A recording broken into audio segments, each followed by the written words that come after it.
ಮಂಗಳೂರು ಕಂಬಳ 9ನೇ ವರ್ಷ. ಈ ಬಾರಿ ತಮ್ಮೆಲ್ಲರ ಸಹಕಾರದ ಜೊತೆ ಮಂಗಳೂರಿನ ಮಹಾಜನತೆಯ ಸಹಕಾರದ ಜೊತೆ, ಕಂಬಳ ಅಭಿಮಾನಿಗಳ ಸಹಕಾರದ ಜೊತೆ, ಜಿಲ್ಲಾ ಕಂಬಳ ಸಮಿತಿಯ ಸಹಕಾರದೊಂದಿಗೆ ನಮ್ಮ ವಿಶೇಷವಾಗಿ ಮಂಗಳೂರು ಕಂಬಳ ಸಮಿತಿಯ ಗೌರವಾಧ್ಯಕ್ಷರು, ಎಲ್ಲ ಪದಾಧಿಕಾರಿಗಳು ಮತ್ತು ಎಲ್ಲ ಸದಸ್ಯರ ಸಹಕಾರದೊಂದಿಗೆ ಈ ಬಾರಿ ಡಿಸೆಂಬರ್ 27ನೇ ತಾರೀಕಿಗೆ ಬೆಳಿಗ್ಗೆ 8:30 ಗಂಟೆಗೆ ಉದ್ಘಾಟನೆ ಆಗುವುದರ ಜೊತೆಗೆ ಮಂಗಳೂರು ಕಂಬಳ ನಡೀಲಿಕ್ಕಿದೆ. ತಮಗೆಲ್ಲರಿಗೂ ಗೊತ್ತಿರುವ ಹಾಗೆ ಮಂಗಳೂರು ಕಂಬಳ ಒಂದು ಯುವಕರ ವಿನೂತನವಾದಂಥ ಪ್ರಯತ್ನ. ನಗರದಲ್ಲಿ ಕಂಬಳವನ್ನು ಉಳಿಸಿ ಬೆಳೆಸಬೇಕು, ಮಂಗಳೂರು ಮಹಾನಗರದ ಜನರಿಗೆ ಮತ್ತು ಮಂಗಳೂರು ಮಹಾನಗರದಲ್ಲಿ ನೆಲೆಸಿರುವಂಥ ದೇಶ ವಿದೇಶದ ಜನರಿಗೆ ತುಳುನಾಡಿನ ಸಂಸ್ಕೃತಿಯ ಪರಿಚಯ ಆಗಬೇಕು.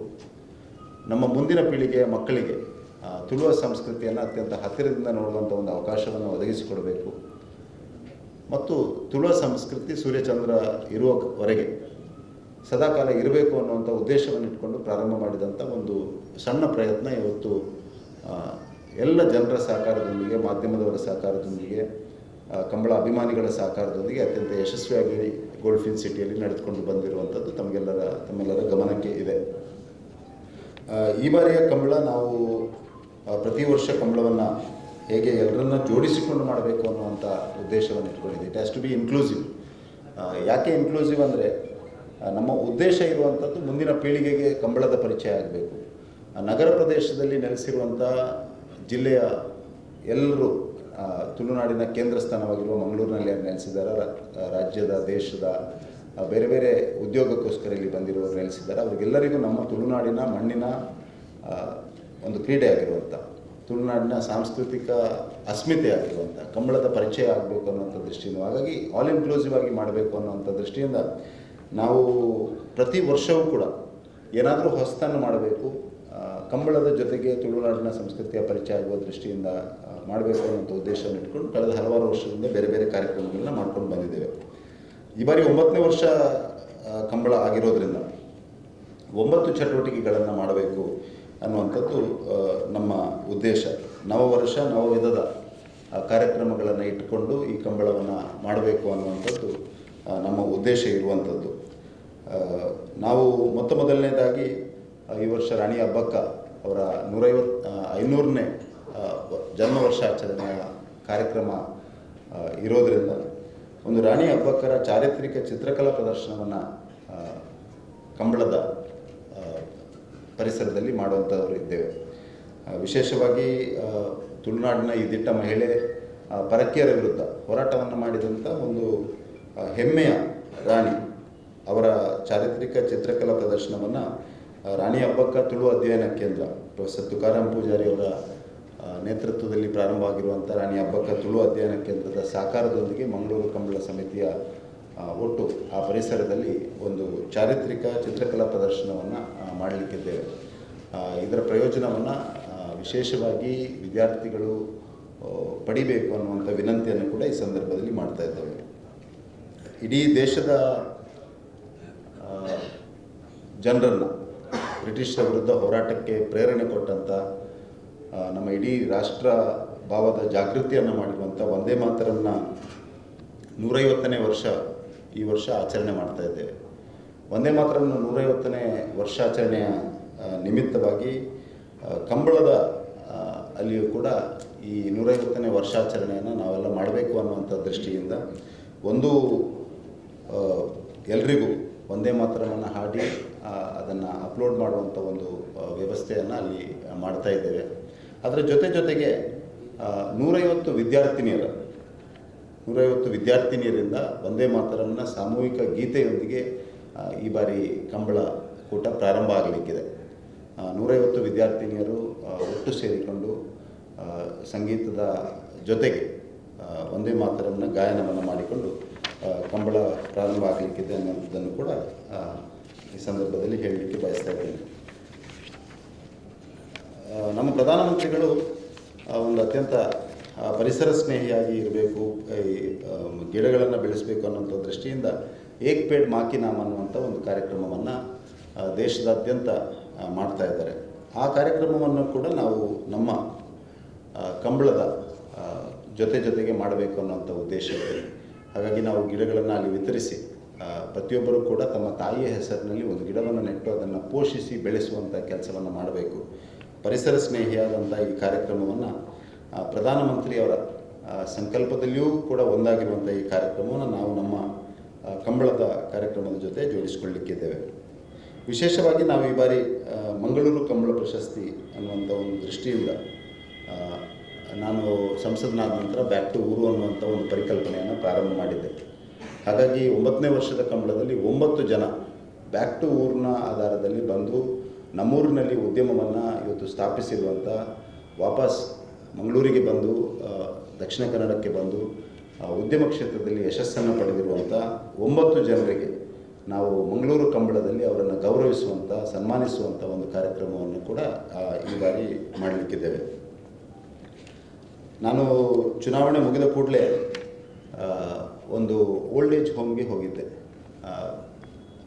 ಅಲ್ಲಿ ಮಕ್ಕಳಿಲ್ಲದೆ ತಂದೆ ತಾಯಿ ಅಲ್ಲಿರುವಂಥ ದೃಶ್ಯ, ಅವರು ನಮಗೆ ತೋರಿಸಿರುವಂಥ ಪ್ರೀತಿ, ಇದೆಲ್ಲವನ್ನು ಇವತ್ತಿಗೂ ಕೂಡ ನಾನು ನೆನಪಿನಲ್ಲಿ ಇಟ್ಕೊಂಡಿದ್ದೇನೆ. ಅವರನ್ನು ಮಂಗಳೂರು ನಗರದಲ್ಲಿರುವಂಥ ಈ ಓಲ್ಡ್ ಏಜ್ ಹೋಮ್ನಲ್ಲಿ ನೆಲೆಸಿರುವಂಥ ನಿವಾಸಿಗಳನ್ನು ಅವರನ್ನು ಕರ್ಕೊಂಡು ಬಂದು ಅವರಿಗೆ ಕಂಬಳ ತೋರಿಸುವಂಥ, ಕಂಬಳದ ವಾತಾವರಣದಲ್ಲಿರುವಂಥದ್ದು ಮತ್ತು ಅವರ ಜೊತೆ ಸಮಾಜ ಇದೆ ಅನ್ನುವಂಥ ಒಂದು ತೋರಿಸುವಂಥ ಒಂದು ವಿಶೇಷ ಪ್ರಯತ್ನವನ್ನು ಕೂಡ ನಾವು ಈ 9 ಚಟುವಟಿಕೆಗಳ ಭಾಗವಾಗಿ ಇಟ್ಕೊಂಡಿದ್ದೇವೆ ಅನ್ನುವಂಥದ್ದನ್ನು ಕೂಡ ಈ ಸಂದರ್ಭದಲ್ಲಿ ಹೇಳಲಿಕ್ಕೆ ಬಯಸ್ತಾ ಇದ್ದೇನೆ. ಇದರ ಜೊತೆಗೆ ನಾವೊಂದು 4 ಈ 5 ಚಟುವಟಿಕೆಗಳು ಮತ್ತು 4 ಸ್ಪರ್ಧೆಗಳನ್ನು ಇಟ್ಕೊಂಡಿದ್ದೇವೆ. ಒಂದು ಪ್ರತಿ ವರ್ಷದಾಗಿ ಈ ಬಾರಿಯೂ ಕೂಡ ರಂಗದ ಕೂಟ ಅನ್ನುವಂಥ ಒಂದು ಪೇಂಟಿಂಗ್ ಕಾಂಪಿಟೇಷನ್ ನಡೀಲಿಕ್ಕಿದೆ. ಅದರ ವಿವರಗಳನ್ನು ಆಮೇಲೆ ಕೊಡ್ತಾರೆ. ಇದು ಬೆಳಿಗ್ಗೆ 9 ಗಂಟೆಯಿಂದ ಮಧ್ಯಾಹ್ನದವರೆಗೆ ಈ ಕಾಂಪಿಟೇಷನ್ ವಿವಿಧ ವಿಭಾಗಗಳಲ್ಲಿ ನಡೀಲಿಕ್ಕಿದೆ. ಮಂಗಳೂರು ಕಂಬಳದ ರೀಲ್ ಸ್ಪರ್ಧೆ, ಮಂಗಳೂರು ಕಂಬಳ 2025 ಇದರ ರೀಲ್ ಸ್ಪರ್ಧೆ ಈ ಬಾರಿಯೂ ಕೂಡ ಕಳೆದ ವರ್ಷದ ಹಾಗೆಯೇ ಮುಂದುವರಿಲಿಕ್ಕಿದೆ. ಫೋಟೋಗ್ರಫಿ ಮತ್ತು ಕಂಬಳ ಒಂದಕ್ಕೊಂದು ಪೂರಕವಾಗಿರುವಂಥ ವಿಷಯ. ಇವತ್ತು ಎಲ್ಲಿ ಹೋಗಿ ನೋಡಿದರೂ ಕೂಡ ಕಂಬಳದ ಒಂದು ಫೋಟೋ ಇದ್ದ ಕೂಡಲೇ ಅವರು ಸಮವ್ ಕನೆಕ್ಟೆಡ್ ಟು ಮಂಗಳೂರು. ಮಂಗಳೂರಿನವರು, ಇಲ್ಲ ಮಂಗಳೂರಿನಲ್ಲಿ ಕೆಲಸ ಮಾಡಿದವರು, ಇತ್ತ ಮಂಗಳೂರಿನ ಬಗ್ಗೆ ಪ್ರೀತಿ ಉಳ್ಳವರು, ಅವರ ಯಾವುದೇ ನೀವು ಅಧಿಕಾರಿಗಳ ಅಥವಾ ಎಲ್ಲಿ ಹೋದರೂ ಕೂಡ ಆ ಕಂಬಳದ ಒಂದು ಫೋಟೋಗ್ರಫಿ ಇರ್ತದೆ. ಹಾಗಾಗಿ ಫೋಟೋಗ್ರಫಿಯ ಸ್ಪರ್ಧೆಯನ್ನು ಕೂಡ ನಾವು ಈ ಬಾರಿ ಇಟ್ಕೊಂಡಿದ್ದೇವೆ. ನಾನು ತಮ್ಮ ಮುಖಾಂತರ ವಿನಂತಿಯನ್ನು ಮಾಡ್ತಾ ಇದ್ದೇನೆ, ಇದಕ್ಕೆ ವ್ಯಾಪಕವಾದ ಪ್ರಚಾರವನ್ನು ಕೊಟ್ಟು ದೊಡ್ಡ ಸಂಖ್ಯೆಯಲ್ಲಿ ಫೋಟೋಗ್ರಫಿಯ ಈ ಸ್ಪರ್ಧೆಯಲ್ಲಿ ಕೂಡ ಪಾಲ್ಗೊಳ್ಳಬೇಕು. ಅದರ ವಿವರಗಳನ್ನು ಕೂಡ ಆಮೇಲೆ ಕೊಡ್ತಾರೆ. ಇವತ್ತು ಆರ್ಟಿಫಿಷಿಯಲ್ ಇಂಟೆಲಿಜೆನ್ಸ್ AI ಒಂದು ದೊಡ್ಡ ವಿಷಯ. AIನ ಮುಖಾಂತರ ಟೆಕ್ನಾಲಜಿ, AIನ ಮುಖಾಂತರ ಕ್ರಿಯೇಟಿವಿಟಿ ಮಾಡುವಂಥದ್ದು ತಾವೆಲ್ಲ ನೋಡಿರ್ಬೋದು. ಕ್ರಿಯೇಟಿವ್ ಯೋಧ ಅನ್ನುವಂಥ ಒಂದು ಕಾನ್ಸೆಪ್ಟನ್ನು ಇಟ್ಕೊಂಡು AIನ ಮುಖಾಂತರ ಕಂಬಳದ ಬಗ್ಗೆ ಕ್ರಿಯೇಟಿವನ್ನು ಮಾಡಬೇಕು. AIನ ಮುಖಾಂತರ ಮಂಗಳೂರು ಕಂಬಳದ ಕ್ರಿಯೇಟಿವನ್ನು ಮಾಡಿ ಅದರಲ್ಲಿ ಅತ್ಯುತ್ತಮ ಕ್ರಿಯೇಟಿವನ್ನು ಮಾಡಿದವರಿಗೆ ಒಂದು ಸ್ಪರ್ಧೆ, ಒಂದು ಅವಾರ್ಡ್ ಕೊಡುವಂಥದ್ದು.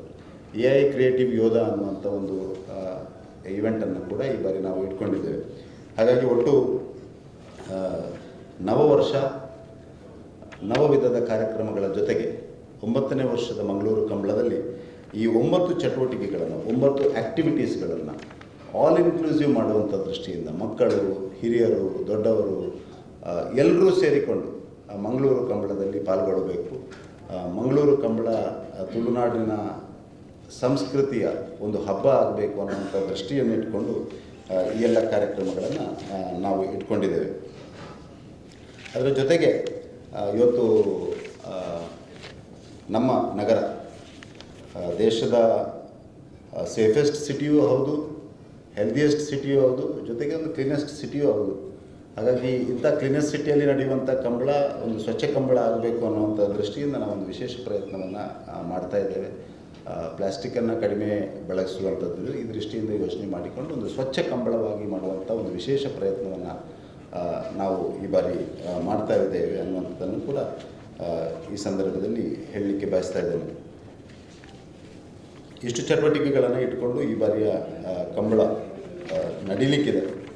ಕಂಬಳದ ಉದ್ಘಾಟನೆ ಬೆಳಿಗ್ಗೆ 8:30 ಗಂಟೆಗೆ, ಶನಿವಾರ ಬೆಳಿಗ್ಗೆ 8:30 ಗಂಟೆಗೆ ನಮ್ಮ ಗರೋಡಿ ಬ್ರಹ್ಮಂತ ಬೈದರ್ಕಳ ಕ್ಷೇತ್ರದ ಅಧ್ಯಕ್ಷರಾಗಿರುವಂಥ ಶ್ರೀ ಕೆ ಚಿತ್ತರಂಜನ್ ಅವರು ಪ್ರತಿ ವರ್ಷ ಅವರೇ ನಮ್ಮ ಕಂಬಳವನ್ನು ದೀಪ ಬೆಳಗಿಸಿ ಉದ್ಘಾಟನೆ ಮಾಡ್ತಾ ಇದ್ದಾರೆ. ಈ ಬಾರಿಯೂ ಕೂಡ ಅವರೇ ಉದ್ಘಾಟನೆಯನ್ನು ಮಾಡಲಿಕ್ಕಿದ್ದಾರೆ. ಸಾಯಂಕಾಲ ಸಭಾ ಕಾರ್ಯಕ್ರಮ ಸಂಜೆ 6 ಗಂಟೆಗೆ ನಡೀಲಿಕ್ಕಿದೆ. ಬಹುಮಾನ ವಿತರಣೆಯ ಕಾರ್ಯಕ್ರಮ ಮರುದಿವಸ ಬೆಳಿಗ್ಗೆ ನಡೀತದೆ. ಒಟ್ಟು 6 ವಿಭಾಗಗಳಲ್ಲಿ ಸ್ಪರ್ಧೆಗಳು ನಡೀಲಿಕ್ಕಿದೆ. ಆ ಸ್ಪರ್ಧೆಗಳ ವಿವರವನ್ನು ವಿಜಯಕುಮಾರ್ ಅವರು ಕೊಡ್ತಾರೆ ತಮಗೆ. ಈ ಬಾರಿಯ ಕಂಬಳದಲ್ಲಿ ನಮ್ಮ ರಾಜ್ಯ BJP ಅಧ್ಯಕ್ಷರಾದಂಥ BY ವಿಜೇಂದ್ರ ಅವರು ಮತ್ತು ಸಂಸತ್ ಸದಸ್ಯರುಗಳು, ಶಾಸಕರು, ಜನಪ್ರತಿನಿಧಿಗಳು, ಧಾರ್ಮಿಕ ಮುಖಂಡರು, ಸಾಮಾಜಿಕ ಮುಖಂಡರು, ತಾವು ಮಾಧ್ಯಮದ ಸ್ನೇಹಿತರು ಮತ್ತು ಎಲ್ಲ ಕಂಬಳ ಅಭಿಮಾನಿಗಳಿಗೆ, ಸಮಸ್ತ ಕಂಬಳ ಅಭಿಮಾನಿಗಳಿಗೆ ನಾವು ಹೆಚ್ಚಿನವರಿಗೆ ಆಮಂತ್ರಣವನ್ನು ಕೊಟ್ಟಿದ್ದೇವೆ, ಫೋನ್ ಮಾಡಿ ಕರೆದಿದ್ದೇವೆ, ತಮ್ಮ ಮುಖಾಂತರ ಆಮಂತ್ರಣವನ್ನು ಕೊಡ್ತಾ ಇದ್ದೇವೆ. ಇದು ನಮ್ಮ ಕಂಬಳ ಆಗಬೇಕು, ಮಂಗಳೂರಿನ ಕಂಬಳ ಆಗಬೇಕು, ತುಳುವರ ಕಂಬಳ ಆಗಬೇಕು, ನಮ್ಮೆಲ್ಲರ ಕಂಬಳ ಆಗಬೇಕು. ಆ ರೀತಿಯಾಗಿ ಎಲ್ಲರೂ ಒಂದಾಗಿ ಒಟ್ಟಾಗಿ ಸೇರಿ ಈ ಕಂಬಳವನ್ನು ಯಶಸ್ವಿ ಮಾಡೋಣ ಅನ್ನುವಂಥ ವಿನಂತಿ ಮತ್ತು ನಮ್ಮ ಈ ಹೊಸ ಪ್ರಯತ್ನಗಳು ಎಲ್ಲರನ್ನು ಜೋಡಿಸಿಕೊಂಡು ಮಾಡಬೇಕು ಮತ್ತು ಚಟುವಟಿಕೆಗಳನ್ನು ಮಾಡಬೇಕು. ಈ ಚಟುವಟಿಕೆಗಳು ಯಶಸ್ವಿ ಆಗಬೇಕಾದ್ರೆ ತಮ್ಮ ಸಹಕಾರ ಖಂಡಿತವಾಗಿಯೂ ಅಗತ್ಯ ಇದೆ. ತಾವು ಇದಕ್ಕೆ ವ್ಯಾಪಕವಾಗಿ ಪ್ರಚಾರ ಕೊಟ್ಟು ಇದರ ಯಾವ ಉದ್ದೇಶವನ್ನು ಇಟ್ಕೊಂಡು ನಾವು 9 ಚಟುವಟಿಕೆಗಳನ್ನು ಮಾಡಿದ್ದೇವೆ. ಆದರೆ ಆ ಸ್ಪಿರಿಟನ್ನು ಅರ್ಥ ಮಾಡಿಕೊಂಡು ಆ ಸ್ಪಿರಿಟ್ನ ಆಧಾರದಲ್ಲಿ ಇದನ್ನು ತಾವು ಜನರಿಗೆ ಮುಟ್ಟಿಸಿದೆ. ಖಂಡಿತವಾಗಿಯೂ ಕಳೆದ 8 ವರ್ಷಗಳಲ್ಲಿ ಹೇಗೆ ಯಶಸ್ವಿಯಾಗಿ ಕಂಬಳ ನಡೆದಿದೆಯಾ, ಈ ವರ್ಷ ಅದಕ್ಕಿಂತಲೂ ಉತ್ತಮ ರೀತಿಯಲ್ಲಿ ಕಂಬಳ ಯಶಸ್ವಿಯಾಗಿ ನಡೀಲಿಕ್ಕೆ ಇದೆ ಅನ್ನೋದನ್ನು ಈ ಸಂದರ್ಭದಲ್ಲಿ ಹೇಳಲಿಕ್ಕೆ ಬಯಸ್ತಾ ಇದ್ದೇನೆ. ನಮ್ಮ ಗೌರವಾಧ್ಯಕ್ಷರಾದಂಥ ಶ್ರೀ ಕೆ ಪ್ರಕಾಶ್ ಶೆಟ್ಟಿ. ನಿಖರ ಸುದ್ದಿ, ಸದಭಿರುಚಿಯ ಕಾರ್ಯಕ್ರಮ. ನೀವು ನೋಡ್ತಾ ಇದ್ದೀರಾ ಕಹಳೆ ನ್ಯೂಸ್, ಸಮಾಜದ ಜಾಗೃತಿಗಾಗಿ ವಸ್ತುನಿಷ್ಠ ವರದಿ.